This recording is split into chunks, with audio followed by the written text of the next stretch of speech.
क्या ये मैसेज जो देने की कोशिश की राष्ट्रपति महोदया ने कि आप गुजरात का नमक खाते हैं, गुजरात को अंडरलाइन करना, नमक के साथ जोड़कर आप देश को छोटा कर रहे हैं।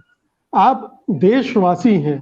देश में बहुत सारे, जैसा अभी बताया कि पंजाब कुछ देता है, असम से चाय आती है, कहीं से मसाले आते हैं, कहीं से कोई दूसरी चीजें आती हैं।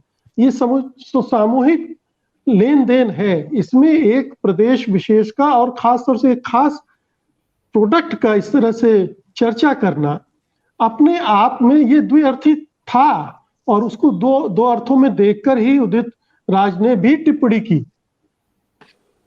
आप कैसे देखते हैं इसको?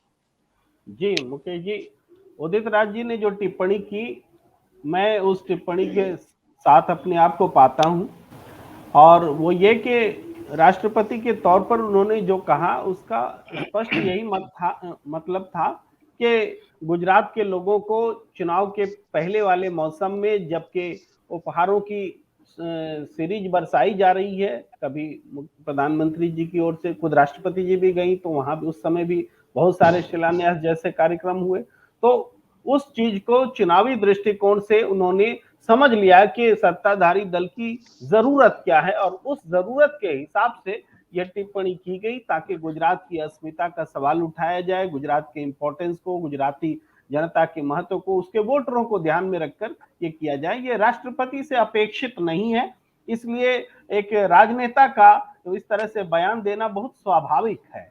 मैं ये कहूंगा कि अगर उदित राज जी ने अशोभनीय बात कही तो उस पहले अशोभनीय स्टेटमेंट राष्ट्रपति जी का है, ये जवाबी अशोभनीय बात हो सकती है।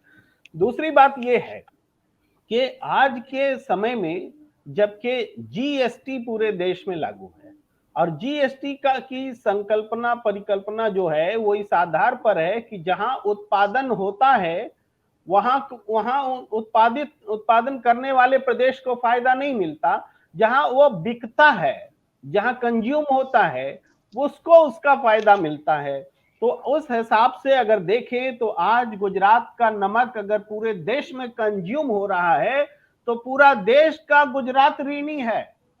गुजरात को ऋणी होना चाहिए पूरे देश का कि उसका नमक पूरे देश में कंज्यूम हो रहा है, ये मैं कहना चाहता हूं। तो संदर्भ भी बदल गया है अगर हम इस तरीके से देखें, लेकिन राष्ट्रपति जी ने जो कहा है वो उसी तरीके से कहा है। इसी में एक और बात संबद्ध, हम क्या उम्मीद करें राष्ट्रपति जी से कि वो जब वो अपने पद से रिटायर हो जाएं तो उनके घर में सीबीआई रहे?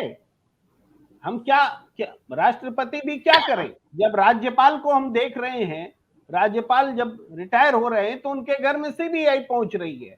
तो ये जो खौफ है, ये खौफ अब सभी संवैधानिक पद पर बैठे हुए लोगों के सिर में मंडरा रहा है, और ये यही कारण है कि ये चमचागिरी वाली प्रवृत्ति, जो बहुत सही शब्द उदित राज जी ने दिया है, और मैं ये भी कहना चाहता हूं कि उदित राज जी क्योंकि दलित समुदाय से आते हैं, वो जब कभी भी कुछ भी बोलते हैं, बहुत ज्यादा अनावश्यक नहीं भी होता है, बहुत ज्यादा आपत्तिजनक नहीं भी होता है, तब भी उन पर ऐसे हमले होते हैं जैसे किसी और लोगों के बयान पर नहीं होते। अगर उदित राज जी ब्राह्मण होते और बोले होते चमचागिरी, तो आज हमें यकीन है कि कोई इस तरीके से हमलावर नहीं होता। ये देश की सियासत का एक महत्वपूर्ण पहलू है।